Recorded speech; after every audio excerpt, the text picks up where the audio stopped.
They say it's never a bad time to buy a home. Equity, ownership. Let's talk about it.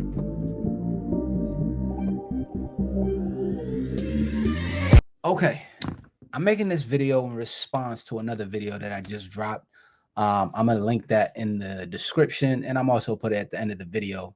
I'm just responding to it got a lot of views. I thank everybody for watching it.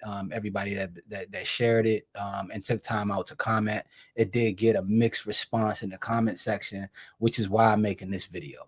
Okay, so to get into this video, I'm going to talk about the people that I'm responding to, which I appreciate everybody's response and comments, but the people I'm responding to in this video is trying to give them understanding of today's landscape and the housing market.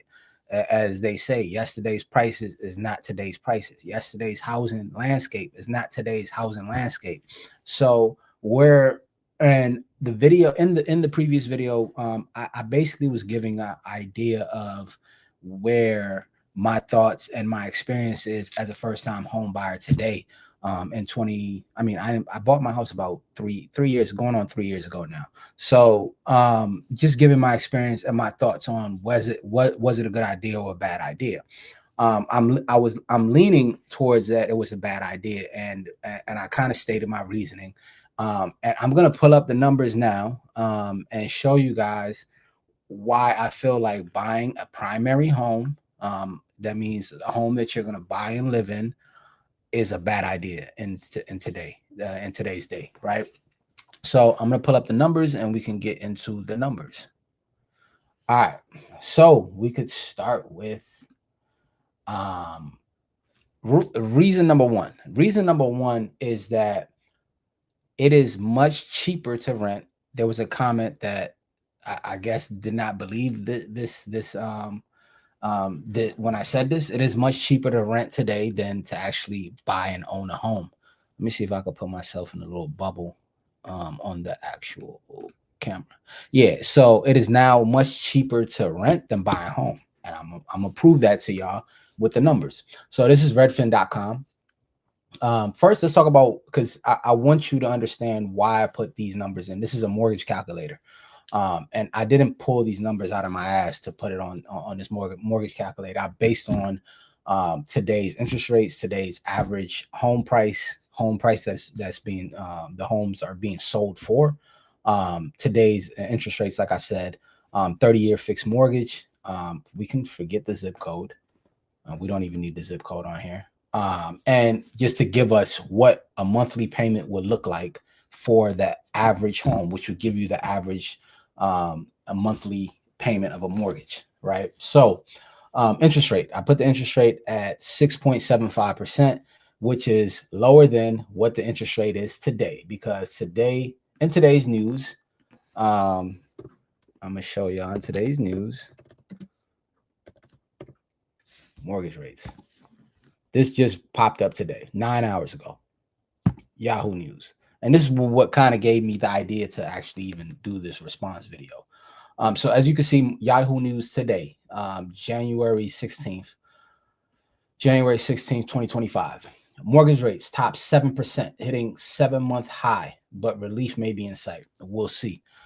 So mortgage rates have topped 7% as of today, but I gave it a 6.75% mortgage rate. And that's really based on average credit score. Okay, so with that, and I can go to Redfin as well for the mortgage rates right now. This is as of today, January 16, 2025, 7.07%. That's the 30-year fixed mortgage today.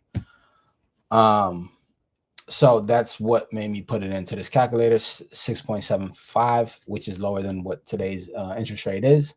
Down payment 3.5%. FHA loan is 3.5%, or you could do the standard 20%. I'm going by average. Most people are going to put down 3.5%, which would give you a 15,000 down payment, that pretty much, and whatever other closing costs that you're going to pay. And then the average home price, also I pulled that from Redfin.com. Median sale price of all home types, 670 is the average sale price. Um, that's what we're seeing right now. I don't know if this changes, but so that's why I put 427 for the purchase price, which would give you $3,454 per month that you'll be paying a mortgage. This is right in line with what I'm paying right now. I'm paying about 3,600 per month.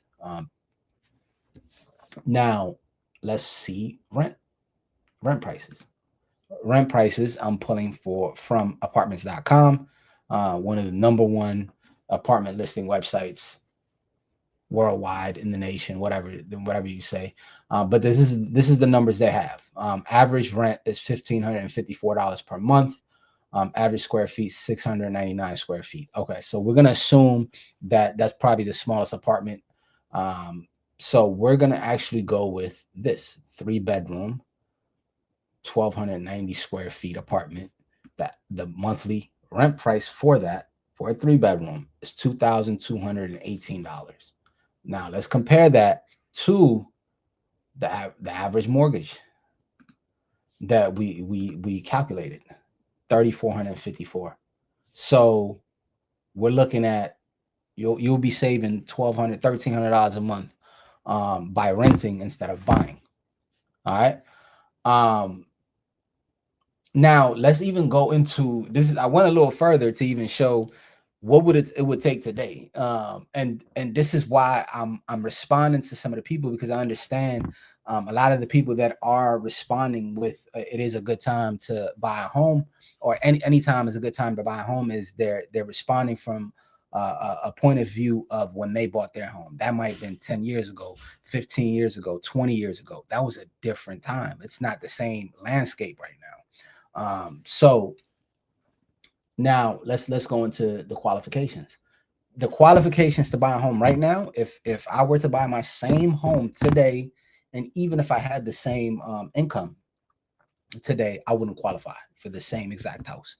That's how fast things are changing, and that is due to interest rates going up throughout the whole time I've owned this house. Getting into this house, I bought it at 5.5 and a quarter. Interest rate 5.25. Guess what I was told? It's okay. The mortgage is high, but wait a year, wait 2 years. The interest rates is gonna go down and you're gonna refinance. They've never went down. All they have did is go up. Somebody would kill for the mortgage rate that I got at the time, where I thought it was too high. It was high. 5.25. I thought it was high. Somebody would kill for that today. The same one they told me, I know it's high, but it's gonna go down. You could refinance. Somebody will kill for it today. So this is what I mean about the landscape. So you're looking at it through the lens of when you bought your house 20 years ago, 10 years ago, 15 years ago. It's not the same. It's 100% not the same. Now, to qualify for this, right? Let's go even into who can qualify for this. Let's go. How much do you need to qualify for the average home in America today at this monthly mortgage payments? Went into what? Mortgagecalculator.com. All right, so we go in here. We typed in the same mathematics that we got, right? Which is the cost of the house, the 427,000, and then the interest rate that we got, the 6.75 interest rate. This is what you would need: required income to qualify for this house. $140,000 a year. That's what you got to make to qualify for this house. Let's make this a little bigger so y'all can see this. There you go. Okay. Required income, 140,000. That is $11,675 a month that you got to be making to qualify for this house.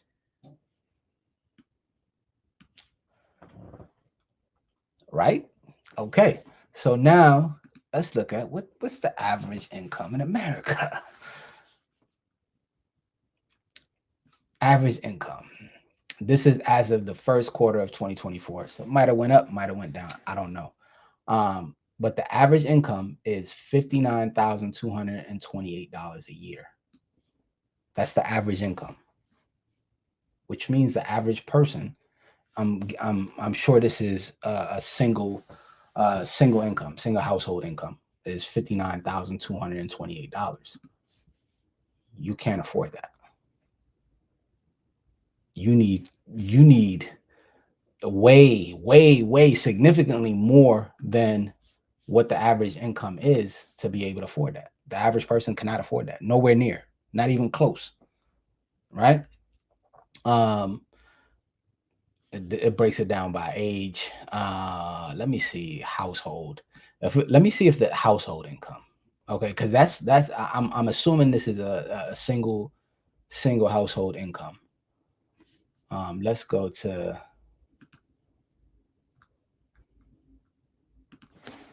household income.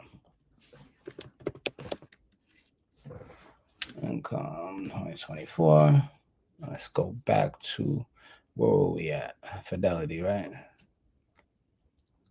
Let's go find something that will give us the best median household. Census Bureau. Okay, this is 2024. This is by state though. I don't want to see it by state. I really wanted to see the whole country, but this breaks it down by state. Uh,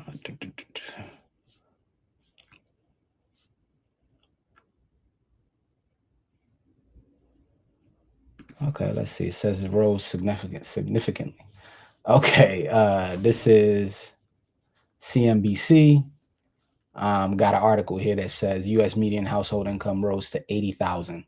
The first significant increase since 2019, but it's not good news for everyone. Okay, so we don't even got to break it down by races, but we can go with 80,000. The household income. This is more than one person that's working in the house. I'm assuming it's at least two people in the house working. Um, the average income is 80,000, which is still way below. So this is still damn near half what's required to afford a house.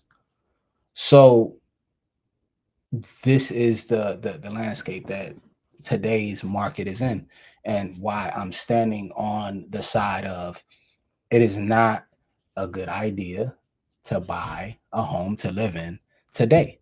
So I guess that gives a little bit more context to the video that I did make, um, to kind of explain it to people, because I was pretty much venting in the video just about my particular situation. So I did not go into details as far as numbers and everything else. So I wanted to bring in the context and bring in the numbers to kind of explain. Let me know what you think in the comments below. Do you feel like I'm wrong? Do you feel like I'm right? I think if you're going to buy a house for, for purposes of as an investment, I think that might be a better idea, depending on what, how that is done. But as far as just to live in, I don't think so. I think you rent is 1300 cheaper than buying a house every month. So you're saving $1,200 to $1,300 a month, on top of what you might spend fixing um, random anonymous things that break. Like I told you, I've already had to replace my hot water heater, a bunch of appliances, washers, dishwashers, dryers, and so on. So on top of all that, you're saving a lot more money by just renting. You're taking all the responsibility out of your hands. Yes, you're missing out on equity. Equity is not kicking in for a while, right? That's the honest truth about it. People talk equity as in as if equity is going to kick in the first year, 2 years, 3 years, 4 years. No, it's not. Yes, you have equity, but you have to pull from the equity, and that becomes debt. That's debt. So somebody said it in the comment in the last video, but he said if it's not making you money, it's a liability. So borrowing this type of money to make these, huge payments on these higher interest rate times, like it doesn't make sense. That's why I lean on it's not a good idea to buy a primary home right now. No. When would it make sense to me, my opinion, when the mortgage payments are lower than the average rent or are about the same, is when it would probably make sense. But right now, no, it's not. And then even if you wanted to buy a house, I mean, I don't know who's buying a house in America today. I'm not sure. I don't know who's affording it. We're looking at the numbers. We're looking at the income. We're looking at what the requirements are to be able to get out, to be able to get a home. It doesn't add up. The averages is not adding up. So making this video, like I said, as a response to the previous video. So yeah, tap in the comments. Give me your thoughts. I appreciate everybody that watched the previous video, and I appreciate everybody that's watching this now. Make sure you hit the like button, subscribe, and I'll see you guys in the next video. Peace.